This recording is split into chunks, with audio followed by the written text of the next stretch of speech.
You're tuned into Calix Boxing 2.0. It is March 3rd, 2021. This isn't going to be a long one, fellas. Not going to be a long one. I just wanted to touch on this subject real quick. Not much going on in the boxing world this week. Just some fights being announced. No big fights this week. And NBC Sports has a card tomorrow night. So I might be on here live talking about that fight as it's going on. We'll see. But first of all, hit that like button if you come in during the live. Hit the like button if you're doing this on the archives. Been getting good archive numbers and getting close to 1,600 subs. So hit that sub button as well. And if you're on Twitter, hit me up, Calix Boxing 2. All that being said, thanks for tuning in. March 3rd, 2021. Calcast, Calix Boxing 2.0. Tank Davis. And I saw last night that Tank Davis was going to announce a fight pretty soon. Started getting excited about it. Maybe it's going to be a big fight announced at 135. Really looking forward to these guys at 135. Hopefully mixing it up. It's a Shark Tank of a division. Really excited about what's going on at that division. A lot of talent there. It's a talent-rich division. Arguably the most talented division in boxing right now, in and around that division. You got some Sharks at 135, some Sharks coming up at 130, even moving up from 126. So a lot of guys there to possibly mix it up. But somehow, some way, only in boxing, with all the politics, somehow, some way, these guys seem to avoid each other, just find a way to avoid each other. It's like if you're in a Shark Tank or you're in a jungle and you're surrounded by predators, how do you guys find a way to steer clear of each other constantly? 135, just a brutal division of talent, young lions. And Tank Davis announces a fight, and it's going to be a fight in the summer against Mario Barrios. And nothing against my man Mario Barrios. Nothing against him. And by the way, this is being brought to you by Dasani Water and what's that? Hot Pork Skins. That's who's sponsoring this show tonight. But Mario Barrios. And by the way, check out G Funky tonight, Hispanics Causing Panic. They're on right now, and I wanted to wait till after the show was over to do this video, but kids, 3 kids, I got to get up early. Had to get this out of the way, get this done. But Mario Barrios, come on, man. Like, this is the move here with Tank Davis, it seems. The Mayweather guiding him through this to where he's just going to pick at the lowest hanging fruit in each division to call himself a 3-division, 4-division titleist, 5-division titleist. It's just going to be one of those things where he tries to pick off one of the weakest title holders and claim belts and claim that he's a division champion. Just not excited about this fight. And nothing against Barrios. He's an undefeated titleist, decent fighter, but just not much there with him. And Tank Davis obviously matches up well with him. He's going to be able to utilize that speed and take advantage of this guy and possibly look good against him. It's just one of those strategic moves to make him look good at another division while keeping him away from the Sharks and the Lions and the Predators at this talent-rich division of 135. So a strategic move. So part of me understands business move.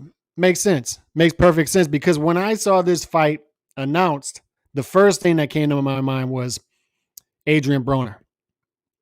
Because Adrian Broner, after his last fight, and I couldn't understand it at the time, I'm like, why does this guy, how is he going to make 140? He couldn't make 140 for his last fight, but he's saying after the fight he wants to stay at 140 and continue to fight at 140. Obviously, he wants to stay at 140 because he can't compete with the top fighters at 147, but it's just hard for him to make that weight. So who is he trying to make that weight for? Because it's not against Regis Prograis. He's shown that he doesn't want that fight. I don't think he wants the Taylor Ramirez winner either.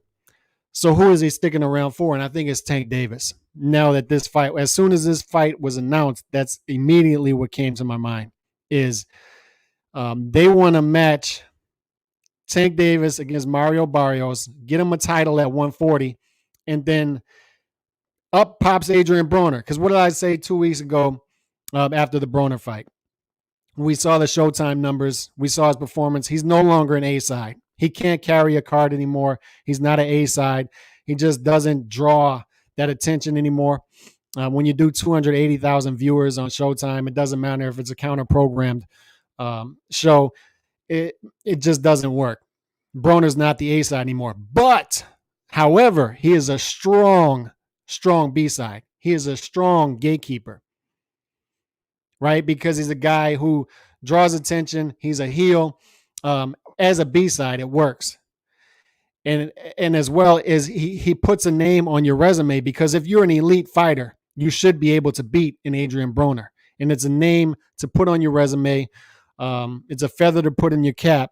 So as soon as Mario Barrios' name popped up for this Tank Davis fight, that they're going to announce this fight happening in the summer, that's exactly what came. That's the first thing that came to my mind is, now I know why Adrian Broner is sticking around at 140. Now I know what they're angling to do here.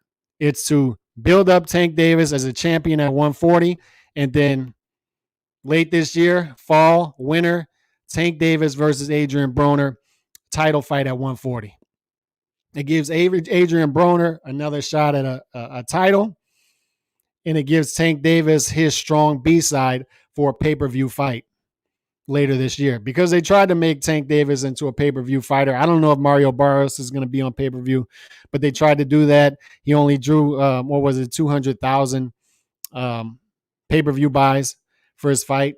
So it didn't work. So that's why I really feel like Adrian Broner is the guy that they want to match up Tank Davis with before the year is out at 140. I think that's what's happening here. So business-wise, strategically, it makes sense. However, as a boxing fan, I don't want to see it. I don't want to see Tank Davis against Mario Barrios and Adrian Broner after these lackluster, after the lackluster competition he's been facing up to this point. Tank Davis, everything looks like it's there as far as the eye test, right? He's blowing guys away. Speed looks like there. Boxing ability looks like it's there. Power looks like it's there. It all looks like it's there. He's putting it together. But the eye test can be deceiving if the competition isn't that strong. So I want to see, much like with Devin Haney, I want to see if he is what they're building him up to be. If he is what he's billed to be. And I want to see that against guys at 135. All right, Devin Haney and Lomachenko are posturing on Twitter. I would love for that fight to happen in May, but at this point, it looks like none of these fights are going to materialize in 2021. And that's frustrating after 2020 when everybody was laid up. I was hoping that this vacuum would be filled, that guys would follow this Canelo blueprint that he's laying out to stay active and try to unify belts in your division and try to become undisputed in your division. But it seems like these young lions are staying away from each other. What happened to the Ryan Garcia versus Tank Davis fight? Are we going to get Lomachenko versus Devin Haney? Are we going to get Ryan Garcia against anybody in the top 135? So what's going to happen with Teofimo Lopez? He's going to stay at 135. He's going to exit and move to 140.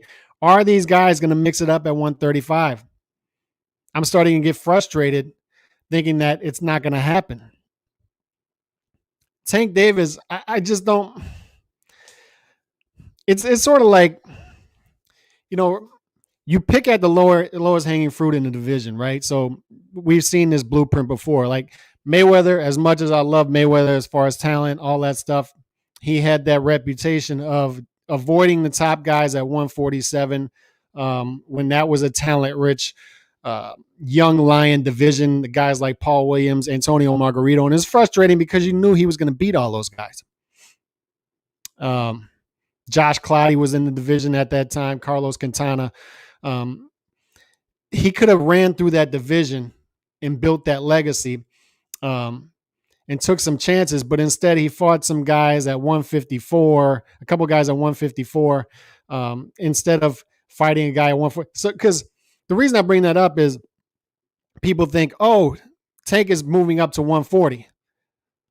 What a power move there. He's moving up a division and fighting a champion. But it's actually a weaker move than staying at 135 and fighting the more talented guys at 135. Right? Like Mario Barrios, none of us would say that Mario Barrios is a stronger fight, is a tougher fight than, say, Devin Haney or Ryan Garcia or Lomachenko. None of us would say that. None of us should say that. It's like when Pacquiao got that title at 135 against David Diaz. It's like, okay, that's a strong move moving up, but David Diaz was a weaker title holder at the time. And it was a low-hanging fruit move. And I see the same thing here with Tank Davis. It's like, why? Why are we Tank Davis versus Mario Barrios? Really? Man, come on, man. Come on, man. This is supposed to be the year of unification. It's supposed to be the year of undisputed. Canelo showed the blueprint. We could get undisputed at 168. We get undisputed at 154. We could get undisputed at a lot of these divisions. But this division at 135, man, I don't see how these guys could possibly avoid each other. Like, how are they pulling this off without a complete backlash from fans? And there was a lot of, I remember when Teofimo was talking about, and G-Funky brought this up on his show. It's like when Teofimo was talking about fighting a title fight at 140 a couple months ago, it was, he's ducking 135. He's just going to duck these top lions at 135 and move to 140. Well, Tank Davis is making the same move here. He's actually making the move and doing it. So I'd like to see that same criticism, right? I'd like to see those same criticism there. Let's see what we got here. Who's advising Tank to make these idiotic career choices?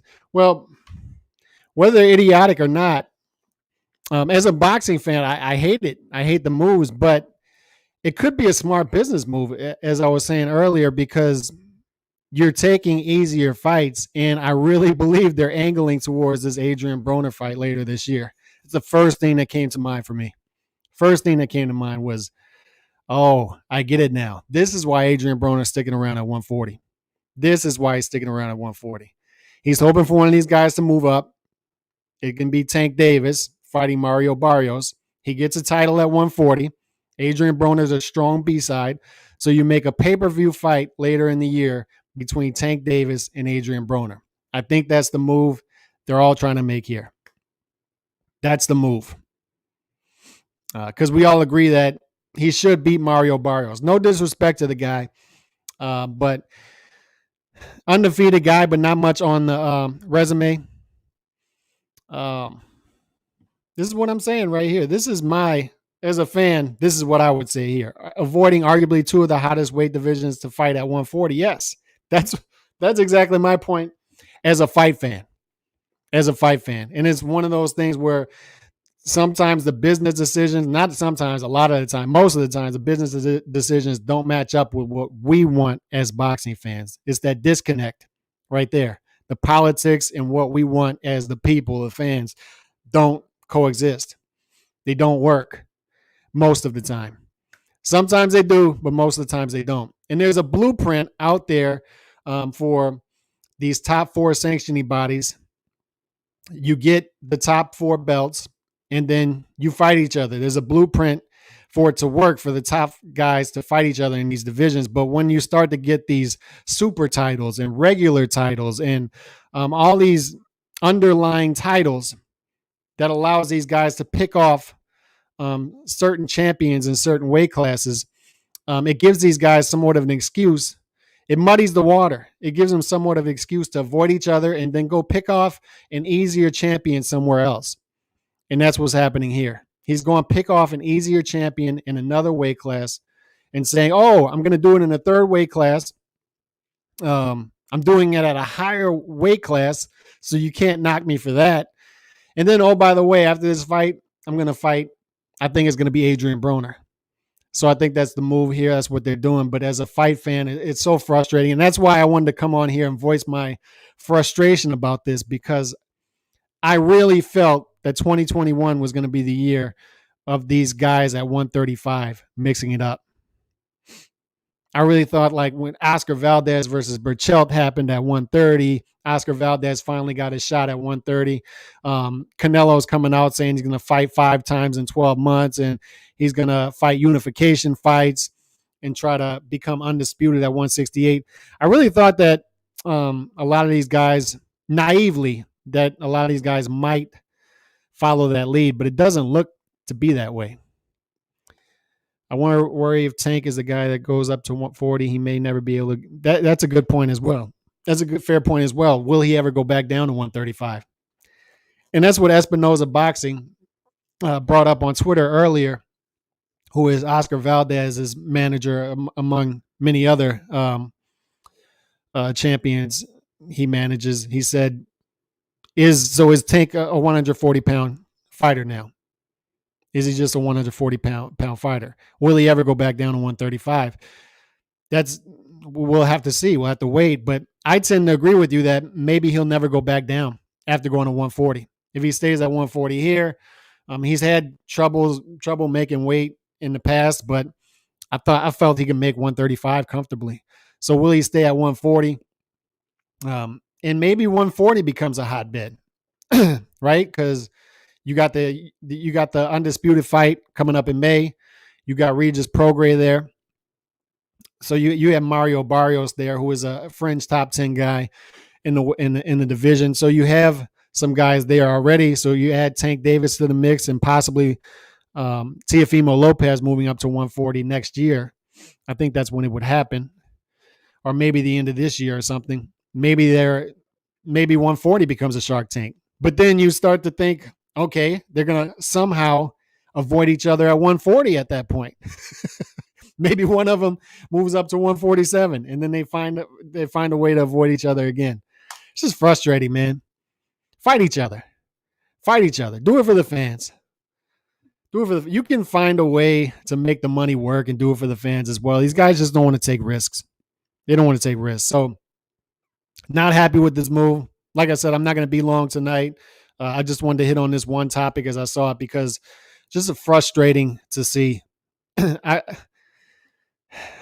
This is not the fight I wanted to see announced. And I was excited last night, naively, when I saw that Tank Davis was going to announce a fight soon, and was hoping it was going to be against one. I was really hoping that it was going to be Tank Davis versus Ryan Garcia, naively, and it didn't happen.